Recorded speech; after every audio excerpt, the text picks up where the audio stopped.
Salut, donc cette fois-ci ça va être 103. Je sais que ça intéresse beaucoup plus de monde que les MBK 51. Donc moi j'ai juste à vérifier le rapport volumétrique de ce kit là qui a été assemblé par un ancien propriétaire qu'un copain a racheté tout complet là comme ça, tout monté, et qui voudrait juste vérifier le rapport volumétrique pour pas qu'il soit trop élevé et qu'il n'y ait pas de risque de casse. Et donc du coup on va en profiter pour prendre les diagrammes et le squish et la coupe au segment, et enfin le truc classique quoi, dû au moteur. Et puis bon, je vous fais partager ça quoi. Donc là on est sur un kit 70 mal aussi, avec la culasse en liquide. Les carters c'est des mal aussi, le vario top mal aussi. On va voir quels sont les paramètres du haut moteur.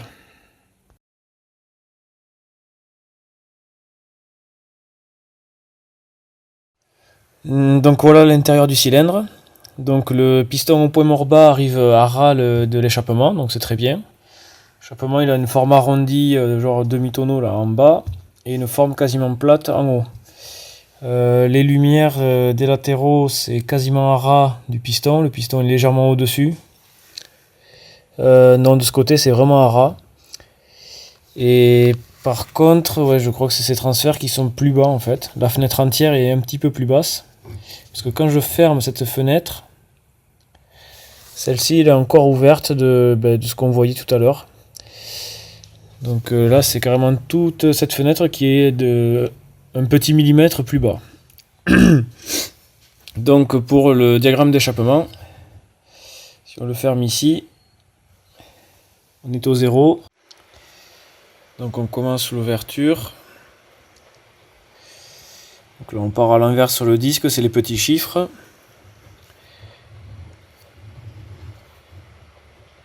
Fermeture. Là.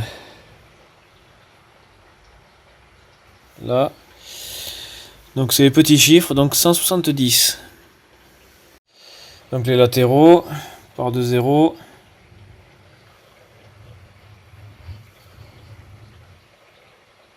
Fermeture. Le petit chiffre, donc 120 degrés. Donc 120 degrés, 170, un croisement de 50. Je vois que les joints toriques de goujon, que ce soit MBK 51 ou Peugeot 103, ils ont la même maladie. Ils n'ont pas de place dans leur gorge pour se comprimer correctement, donc ils dégueulent entre le cylindre et la culasse. Je sais pas ce que je viens de récupérer là sur le vilebrequin. Un truc, un bout de métal un peu solide là, je sais pas ce que c'est, ou du sable. Bon, on a bien fait de l'ouvrir. Donc c'est un bisegment et on va regarder le jeu à la coupe des segments. Ça aussi c'est intéressant à regarder.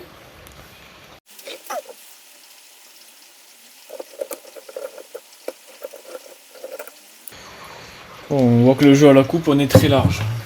Donc sur le segment j'arrive à passer la 0,40. C'est très large quand même. Au moins on est sûr de pas le coincer quoi.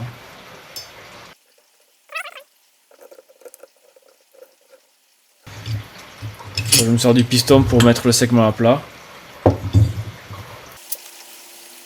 Pareil, la 0,40 elle passe, elle frotte un peu mais elle passe. Donc les deux segments ils sont à 0,40 de jeu, donc c'est large. D'ailleurs c'est étonnant que ce soit aussi large, mais au moins on est sûr qu'il n'y aura pas de casse quoi. Pas à ce niveau là en tout cas. Donc le diamètre du piston c'est un 45,5, mais précisément il y a 6 centièmes de moins, donc c'est un 45,44. Donc le cylindre est neuf, hein, donc il est parfaitement rond, et j'ai 6 centièmes de jeu. Donc c'est vraiment parfait en fait, hein. C'est le jeu idéal. Donc le joint d'en base c'est un 0,50 et je vois qu'ils se sont amusés à, je sais pas si, je pense que c'est plutôt un appairage en fait. Ils ont mis quelques coups de fraise dans les transferts là, on le voit, normalement c'est noir. Et là on voit qu'il y a des coups de fraise par-ci par-là, devant, derrière. Ils ont taillé en pointe ici, pareil là. Ils ont gratté là à faire une petite lame. Là aussi à l'arrière, des petits coups de fraise timides là. Pareil sur le carter, on voit un petit peu devant.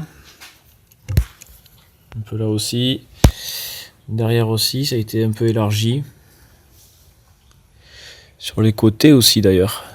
Ça a été travaillé un petit peu en largeur aussi. Ouais, on le voit un peu ici. Bon, l'échappement, lui, non, il n'est pas retravaillé. Parce qu'on le voit bien noir. Les latéraux non plus. Donc voilà. C'était bien la peine de mettre des coups de fraise dans le cylindre. Hein.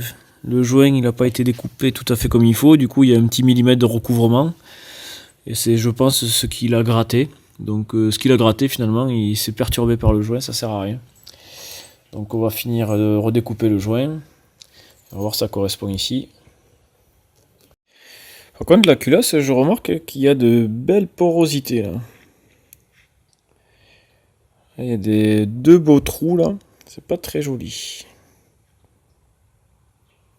Bon, au niveau du squish, on a environ 1 mm ou un peu plus. Parce que quand je pose la culasse, je vois par le trou de bougie que le fil d'étain il bouge un petit peu. Il a tendance à basculer un petit peu, donc c'est-à-dire que ça touche légèrement. Mais il n'y a aucune trace, donc ça suffit pas pour l'écraser. Donc il doit y avoir un peu plus de millimètre. Donc peu importe combien il y a, c'est supérieur à 1, on est large, c'est très bien. Bon, je suis parti de 20 ml et là j'arrive à 13. Donc il y a 7 ml de volume de chambre, avec le puits de bougie.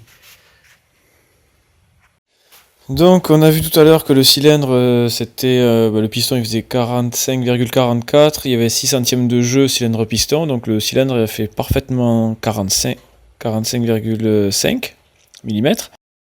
La course d'origine du vilebrequin, je pense que ça c'est un vilebrequin Artec, je suis pas sûr. Mais bon, c'est une course d'origine quoi. On a 39,1, donc ça fait une cylindrée à 63,6 si on arrondit. Donc les 7 ml de volume de chambre, on enlève les 2,5 du culot long de la bougie longue là. Donc on tombe sur du 4,5 cm3 réel de volume de chambre, 15,1 pour 1. Bon, c'est un liquide, il n'y a pas de problème avec ça. Il n'y a pas de pompe à eau, enfin il n'y en aura pas. On devrait voir la mobilette sur laquelle il sera monté celui-là. Elle est sympa aussi. D'ailleurs le Parmakit que j'avais monté, qu'on avait monté ensemble sur la chaîne aussi, on l'a démarré. Il a l'air de bien prendre ses tours là. Et on dégrossit le carburateur aujourd'hui là. Enfin, on n'a pas trop le temps d'y bosser dessus, mais la mob elle est remontée, elle est peinte, elle est sympa, elle est bien jolie. Donc quand on aura une mobilette un peu roulante là avec ce kit 70 Parmakit là à air, j'essaierai de vous faire une vidéo. Et du coup de celle-là aussi là sur son 103 SP en bleu là. La peinture est neuve aussi, c'est sympa. Donc là les diagrammes 170 avec un rapport volumétrique de 15. Pourquoi pas, j'ai envie de dire. Avec une pompe à eau ça aurait été peut-être plus sympa. Surtout en été. À Toulouse là il fait chaud. Sinon, est-ce qu'on peut peut-être regarder pour monter très légèrement les diagrammes et décomprimer à 14 ? Je vais regarder. Bon, je vais rajouter un joint papier de 0,3 mm. Comme ça, le rapport volumétrique descend de 15 pour 1 à 14 pour 1. Et ça devrait augmenter très légèrement les diagrammes, mais de pas grand-chose. Ça permettra de rouler sans pompe à eau, vraiment tranquille, même s'il fait 35 degrés dehors, et pouvoir taper la bourre quand même. Au moins on est sécurisé. Donc les diagrammes avec le joint de 0,3 en plus, ça bouge pas beaucoup hein, comme prévu. Là on est à 171 à l'échappement et 122 aux latéraux. Bon, mais voilà pour ce mâle aussi. Donc, on aura l'occasion de le voir sur la mob. Je vais essayer de le filmer, qu'on puisse le voir tourner un petit peu. Même s'il est monté stock comme ça sera toujours sympa quand même. Allez, à la prochaine, salut!